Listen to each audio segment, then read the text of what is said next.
비타민 장기 복용이 조기 사망률을 높일까? 비타민C 항노화의 비밀 하병근 박사님의 저서입니다. 2011년 말 비타민 제제를 장기 복용하면 조기 사망률이 높아진다는 언론 보도가 쏟아져 나왔다.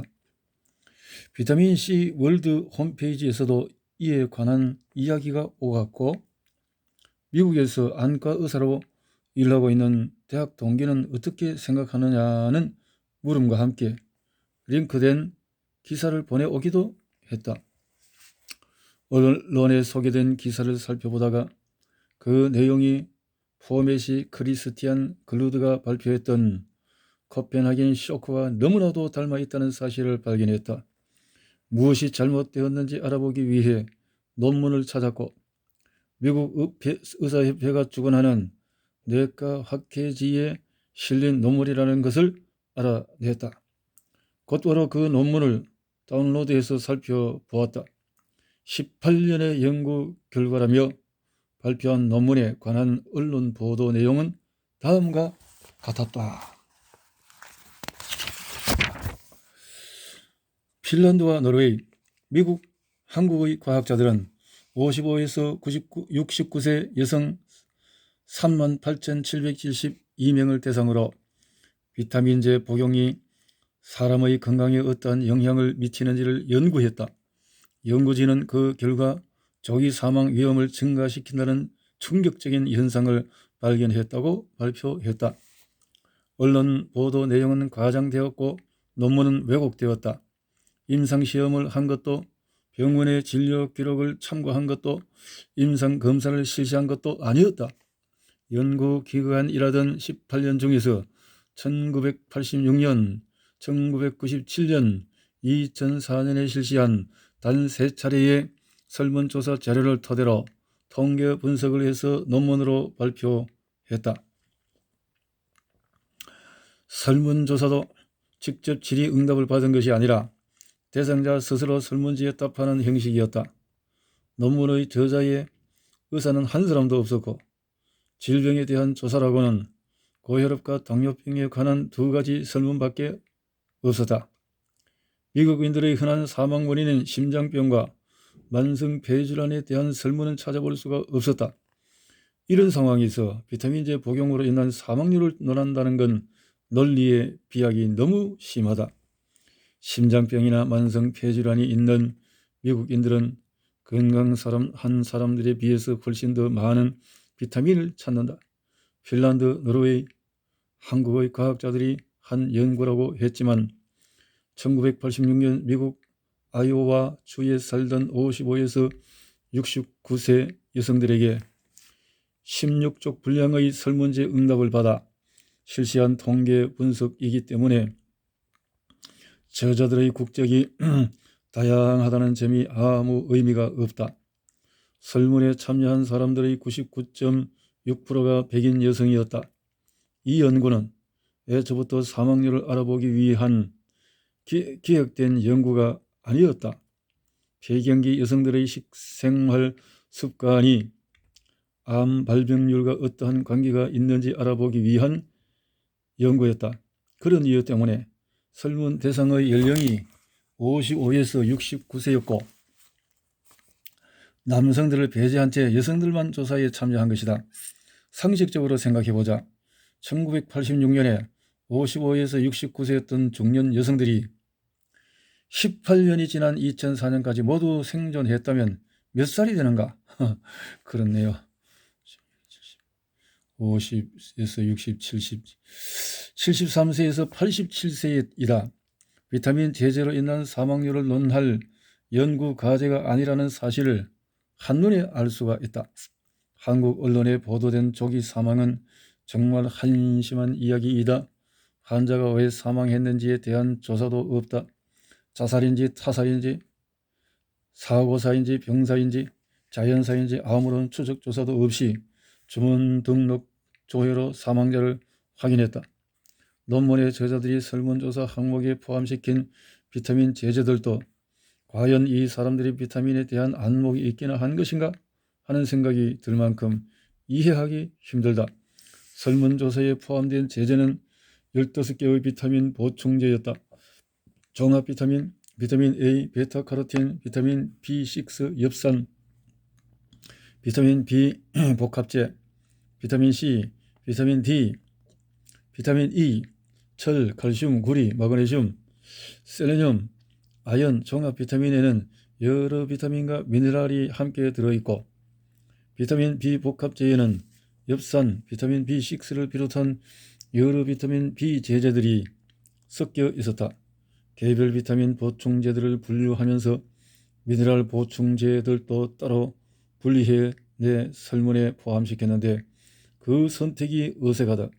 이 연구가 사망률을 증가시킨다고 지목한 철과 구리 제제는 폐경이 지난 중년 여성에게 독립제로 권하고 있는 미네랄이 아니다. 저자들은 세 차례의 설문조사를 토대로 통계 분석을 실시하면서 코펜하겐 셔컨 논문이 했던 데이터 주무르기를 똑같이 반복했다. 연령과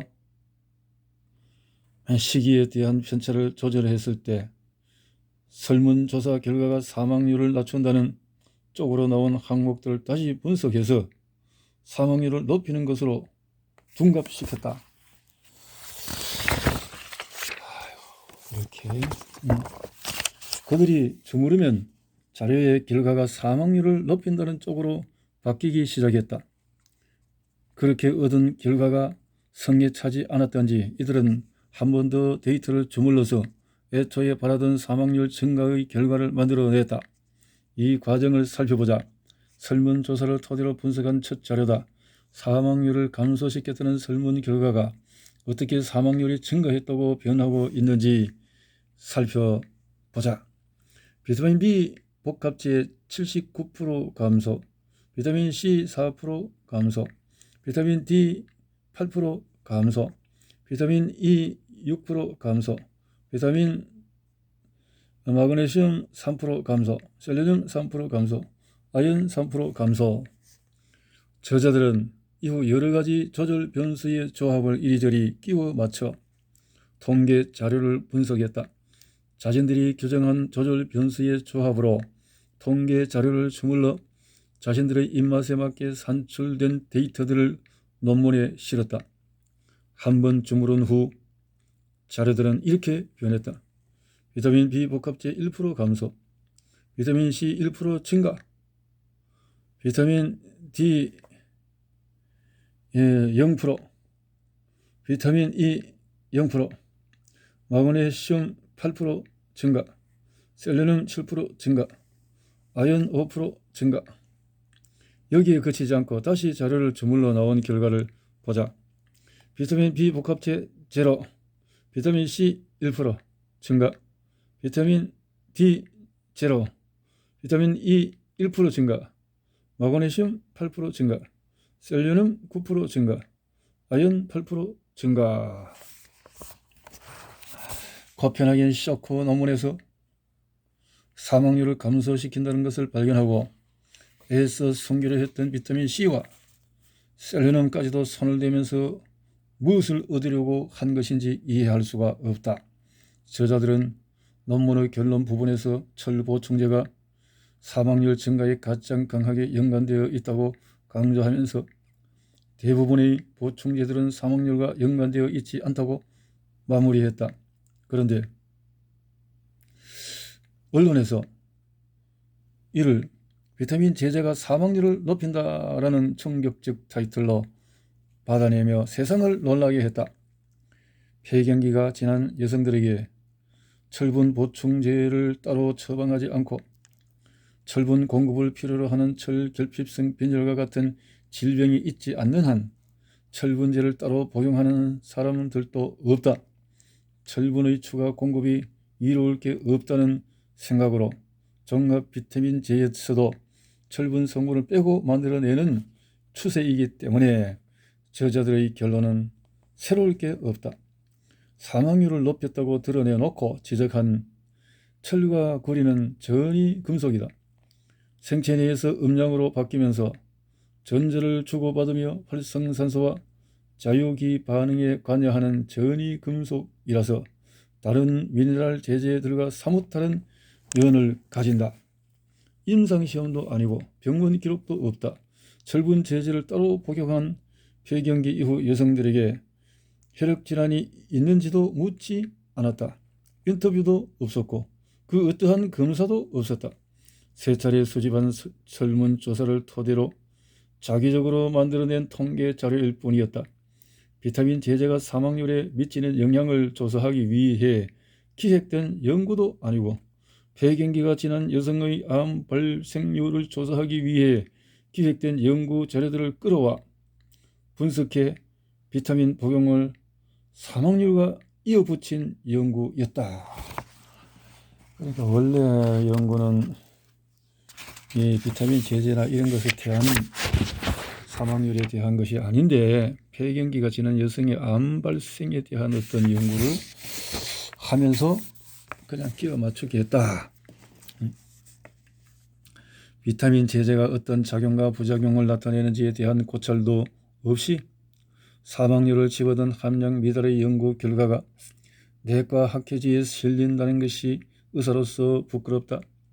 의미 있는 통계 자료도 아닌 이러한 결과를 언론에 꺼내 놓는 저자들의 오만함도 같은 시대를 사는 사람으로서 부끄럽다.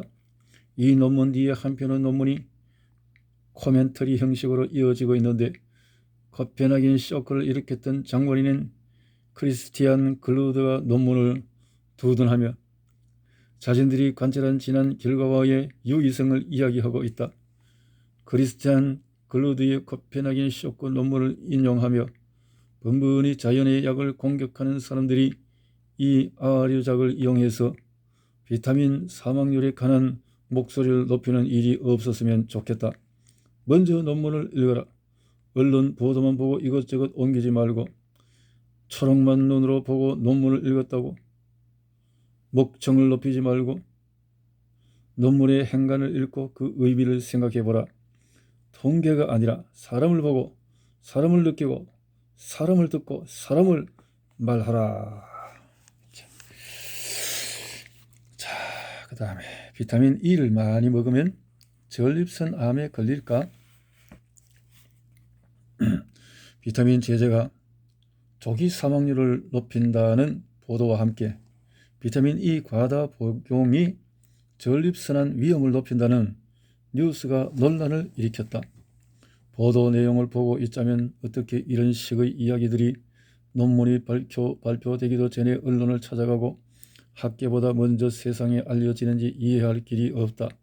논문이 발표되고 의학자나 과학자들이 검토하여 화제가 되거나 논란이 되면 그 다음에 언론이 이를 뉴스로 받아 취재하고 보도해야 할 텐데 어찌된 일인지 이러한 뉴스는 언론 보도가 학계의 논평을 앞서며 역류하고 있다. 숱한 논문들이 쏟아져 나오고 있다. 그러나 그 논문들 모두가 세상이 공감할 수 있는 진리를 담고 있는 것은 아니다. 학자들이 써내고 저널에서 검증한 것이 모두 진리라고 생각한다면 그것은 착각이다. 이 시대의 과학은 불완전하다. 불완전한 과학은 빈 곳을 채우기 위해 실험실에서 연구하고 그 결과를 논문으로 발표한다. 논문으로 발표한 내용이 진리인지 에피소드에 그치는 일과성 관찰인지는 이후에 이어지는 검증으로 가늠하게 된다. 발표된 논문은 같은 분야를 연구하는 동료 리뷰어들 서너 명의 검증을 통과한 결과물일 뿐 학계의 동기를 받아낸 논문이 아니다. 학계의 검증을 요하고 동의를 요하는 미완성의 한시적 진리일 뿐이다. 이들의 논문이 실리는 저널은 저마다의 철학이 있고 지향하는 지점이 있다. 그래서 각 저널에는 고유의 향이 있다. 자신들의 향을 거스르는 논문은 씻지도 않는다. 여러 리뷰들을 거친 논문도 정독을 하다 보면 여기저기 모순이 보인다. 이러한 것들이 걸러지지 않고 매스컴으로 직행한다면 그리고 그것이 시험관 속에 그치는 과학이 아니라 사람의 생명을 담보로 하는 의학이라면 폐해는 이루 말할 수 없을 것이다. 비타민 C가 암을 일으킨다는 보도가 그랬고 합성 비타민이 사망률을 높인다는 논문 보도도 그랬다. 논문이 발표되기 전에 언론이 먼저 알았고 세상은 제자들이 쓴 논문을 읽기 전에 기자들이 쓴 신문 기사를 먼저 읽었다. 누가 논문들을 매스컴으로 실어 나르는가? 누군가가 잊지 않고서는 자연의학에 대한 매스컴의 이러한 반복적인 행태를 설명할 길이 없다. 비타민 E 과다 복용이 전립선암 위험을 높인다는 보도는 다음과 같았다. 비타민 E를 장기간 과다 복용하면 전립선암 위험이 커진다는 임상시험 결과가 나왔다. 클리브랜드 클리닉의 에릭 클라인 박사는 35,533명의 남성을 대상으로 2001년부터 실시한 임상시험에서 비타민 E 400단위를 장기간 복용한 남성은 전립선암 위험이 평균 17%가 높아지는 것으로 나타났다고 밝혔다. 이 연구는 대단히 기형적인 형태를 취하고 있다. 정상적인 임상시험의 결과로 보기에는 그 형식이 누더기이다. 이런 식으로 임상시험을 해도 되는 것인지 납득할 수 없을 정도로 자기적인 데이터 만들기가 감행되었고 그렇게 억지로 도출해낸 결과로 세상을 놀라게 했다.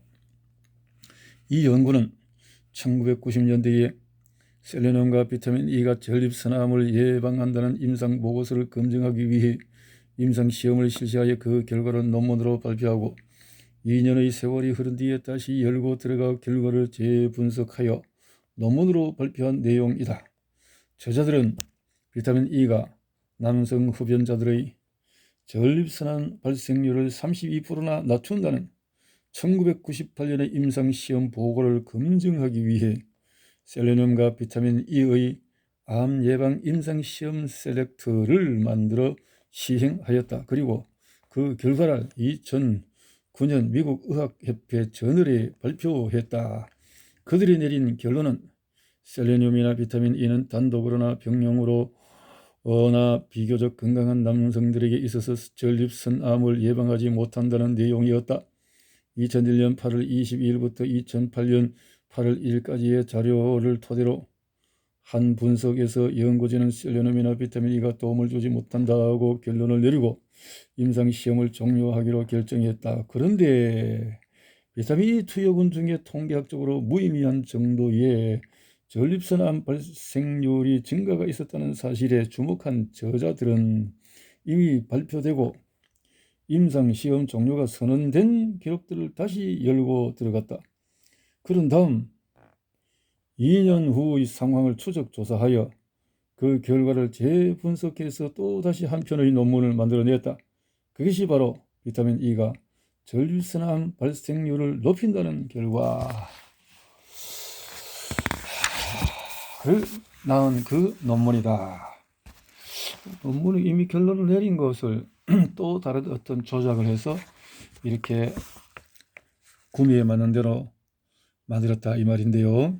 그들은 비타민 E를 장기간 복용하면 전립선암이 17%나 증가한다고 결론을 내렸다. 2008년 임상시험 종료 선언 후 더 이상 셀레늄과 비타민 E 투여는 없었다. 아무것도 하지 않은 채 2년이 지나서야 결과를 또 취합했다 이 말. 그런 다음에 통계학적으로 무의미한 수치를 통계학적으로 의미 있게 만들었다. 아무것도 하지 않은 그 2년 동안 임상시험 대상자였던 사람들이 무엇을 하고 무엇을 복용했는지는 아무도 모른다. 비타민 E를 투여하던 것도 중단한 채 2년이 흘렀는데 어떻게 비타민 E가 전립선암 17%의 증가의 원인으로 지목될 수가 있는가? 도대체 이런 포맷으로 만들어낸 결과를 어떻게 해석해야 하는가? 이 논문은 시작부터 또 다른 문제점을 안고 있다. 모든 것을 떠나 논문의 저자들이 선택한 비타민 E의 종류만 보아도 과연 이 사람들이 비타민 E를 가지고 임상시험을 수행할 자질이 있는가 하는 의심이 들 만큼 비타민 E에 대한 지식이 미천해 보인다. 약제를 이용해 사람을 대상으로 임상시험을 시작할 때 중요한 것 중 하나는 인체 내로 들어가 양리작용을 잘 나타내는 약물과 그 유형을 선택하는 일이다. 비타민 E는 8가지 종류로 이루어진 복합 제제이고 천연물과 합성물은 그 유형마저 다른 특이한 물질이다. 천연 비타민 E와 합성 비타민 E는 그 약효에 엄연한 차이가 있고 인체에 미치는 영향도 차이가 있다. 따라서 비타민 E의 효과를 알아보기 위한 임상시험을 할 때 얘는 반드시 합성 비타민 E가 아닌 천연 비타민 E를 써야 한다. 천연 비타민을 추출해내는 기술에 따라서도 품질의 차이가 생기는데 그렇게까지 까다롭게 접근하지 않는다 하더라도 최소한 합성 비타민 E는 사용하지 않아야 한다. 그런데 제자들은 이마저도 버렸다.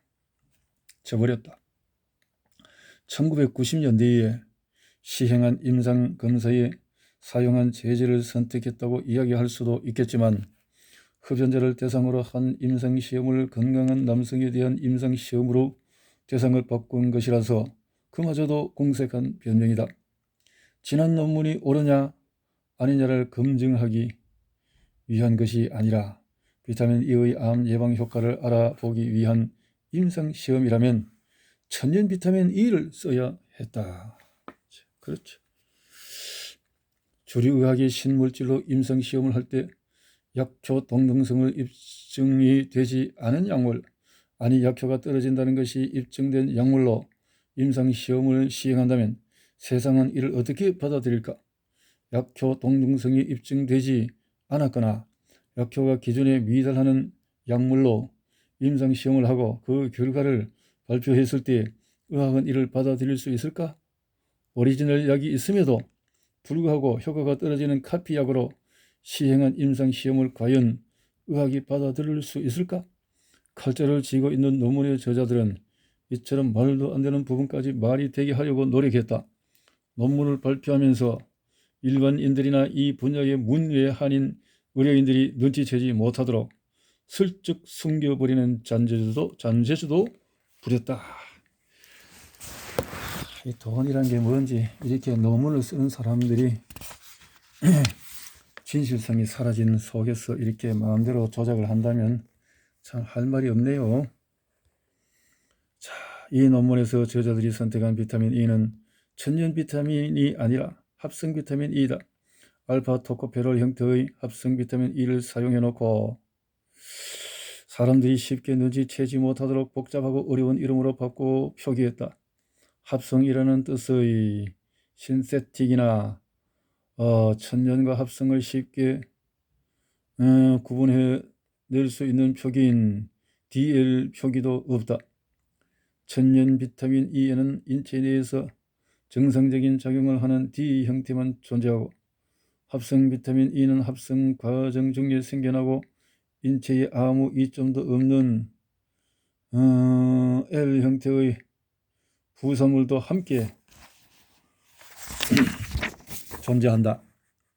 일반인들이 상점에서 천연과 합성을 구분하는 것도 네이처럴이라는 말과 신세틱이라는 말의 대비, D형이라는 말과 DL형이라는 말의 대비를 통해서이다. 그런데 이 논문은 일반인들에게 친숙한 이러한 표기를 버리고 의료인들조차 눈에 익지 않은 표기로 사람들의 눈을 피하려 했다. 이들은 합성 비타민 E를 논문에 이렇게 표기했다. All 렉A 토코페릴 아세테이트. 저자들은 제재 선택에서부터 첫 단추를 잘못 끼워넣었다. 전립선암을 예방한다는 것을 증명하려고 임상시험을 시작한 것인지 선입관을 가지고 그렇지 않다고 증명하려 들었던 것인지는 알 길이 없다. 그들이 만들어낸 결론은 1990년대의 남성 흡연자를 대상으로 한 임상시험의 결과물과 정면으로 충돌하고 있다. 비타민 E가 남성 흡연자들의 전립선암 발생률을 32% 낮추고 전립선암으로 인한 사망률을 41% 낮춘다는 1998년의 논문과 극과 극의 대비를 보인 것이다. 비타민 E가 전립선암 위험을 높인다고 발표한 2011년 미국 의학협회에 진 논문의 결과를 살펴보자. 비타민 E만 주었을 때 전립선암 발생 위험률이 17% 상승하는 것으로 나타났다. 셀레늄만 사용했을 때는 전립선암 발생 위험률이 9% 상승했다. 비타민 E와 셀레늄을 함께 주었을 때에는 전립선암 발생 위험률이 5% 상승했다. 17% 증가시키는 것과 9% 증가시키는 것을 함께 주었더니 5%만 증가시키는 네거티브 시너지를 보인 것이다. 임상시험을 디자인할 때는 무엇을 어떻게 해 나갈지에 대한 진지한 고찰이 있어야 한다. 자신들이 가진 의학적인 지식이 자연의학에 대한 무지를 정당화할 수는 없다. 논문의 저자들 중에 자연의학을 잘 이해하고 있는 사람이 한 사람이라도 있었다면 이러한 논문은 생겨날 수가 없었다. 의료인들에게 대한 자연의학 교육이 하루빨리 이루어지고 의과대학 정규 교육 과정에 자연의학이 들어서야 하는 이유를 이 논문이 만들어낸 해피닝만으로도 잘 알 수 있다. 이러한 논문을 학계보다 먼저 언론을 통해 실현하려는 지식인의 명예욕과 그 뒤에 숨어있는 자본의 탐욕이 사라지지 않는 한 앞으로도 통계학을 앞세운 숫자 노름이 끊임없이 등장할 것이다. 이를 막아서는 길은 후학에 대한 자연의학 교육뿐이다. 사람과 사람이 이어지며 만들어내는 사람의 사슬이 자본을 밀어내고 의학으로 들어서는 날 우리는 자연의학의 참 모습을 보게 될 것이다.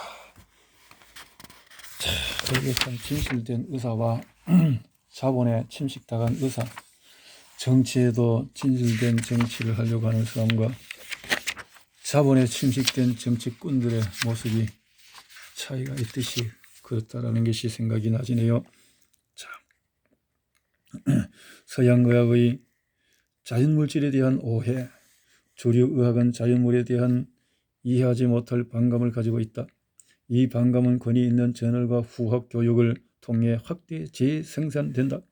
유명 저널에 실린 논문들을 읽고 자연의학의 양리작용에 대해서 알지 못하는 선배들의 편향된 교육을 받으며 의사의 길로 접어드는 후학들의 눈은 이미 한 곳으로 고정되어 있다.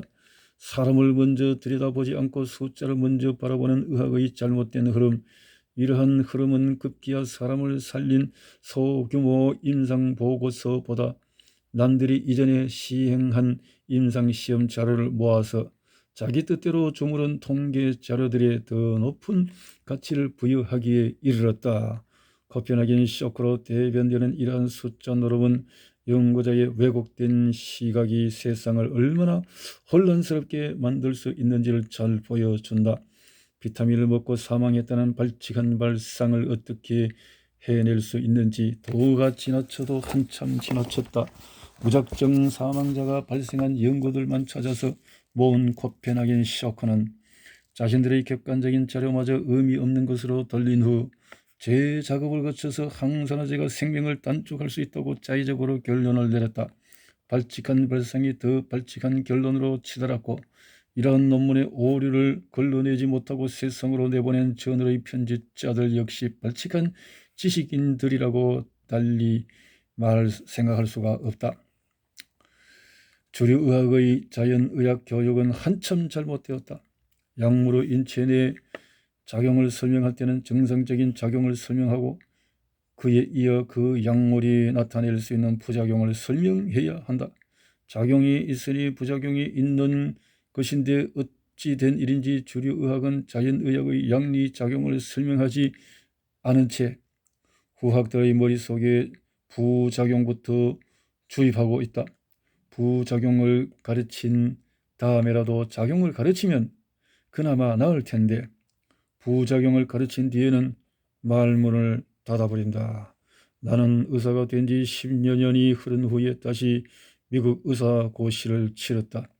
3단계 스텝으로 나뉘어 치러지는 미국의 의사고시는 스텝 1에서 기초의학을, 스텝 2에서 임상의학을, 스텝 3에서 환자를 대하는 임상 능력을 이론적으로 평가한다. 10여 년 과거로의 여행을 마치고 돌아와 치른 미국 의사고시에서 나는 적지 않은 당혹감을 느껴야 했다. 지금도 내 머릿속에 생생하게 남아 떠오르는 시험 문제들이 있다. 하나는 자, 다음 중에 비타민 C의 부작용인 것은 하며 비타민 C의 부작용을 물어보는 임상의학 시험 문제였다. 물론 주류 의학이 요구하는 대답은 신장결석이라고 보기들 중에서도 신장결석이라는 답이 들어 있었다. 또 하나는 비타민 C를 답으로 하는 물음이었다. 전립선암 환자가 비타민 제제가 암에 효과가 있다는 말을 듣고 다량으로 복용한 후에 설사가 나서 병원으로 왔다. 이 환자가 복용한 제제는 무엇인가 하고 물으니 비타민 C를 답으로 강요하는 문제였다. 이것이 지금의 미국 의학이다. 비타민 C가 괴혈병을 예방한다는 것 외에는 후학들에게 다양한 작용과 기전을 가르치지 않는 주류 의학의 부작용, 그것도 잘못된 용법으로 나타나는 선택적 부작용으로부터 후학들에게 주입하고 있다. 주류 의학의 자연의학에 대한 왜곡된 시각은 여기서 그치지 않는다. 비타민 C와 같은 비타민 제제뿐만 아니라 약초 제제들을 비롯한 여러 자연의학의 부작용을 작용보다 앞서 가르치며 환자들이 이러한 제제로 다가서는 길을 막고 있다. 작용이 있어야 부작용이 있는 것이 아닌가? 왜 수많은 사람들이 메가도스의 비타민 C를 매일 복용하고 있고 왜 수많은 보고서지 비타민 C의 치유 효과와 치료약으로서의 가능성을 전하고 있는지 살펴야 할 것이 아닌가? 그런 이야기들이 흘러나오는 진원지라도 후학들에게 알려준다면 지금의 의학이 서 있는 패러다임이 변하게 될 것이다. 자연의학은 신물질이 손을 쓰지 못하는 면역, 항암, 항노화를 잘 수행해 나갈 수 있는 천혜의 물질이다. 이제 의학은 거대 제약사가 만들어 놓은 패러다임 위에서 자연의학의 치유력을 애써 감추는 발칙한 발상을 거두어야 한다. 이렇게 이제 의학의 잘못된 부분을 터치해서 있는데 이어서 보겠습니다. 비타민 C와 비타민 E가 암을 예방한다. 언론에 등장하는 의료인들이 비타민 C의 항암력을 반박하는 근거로 자주 거론하는 것이 있는데 비타민 E가 자 여기서 이렇게 합성이랑 천재 비타민까지 해서 쭉쭉쭉쭉 여기까지만 정리를 하겠습니다.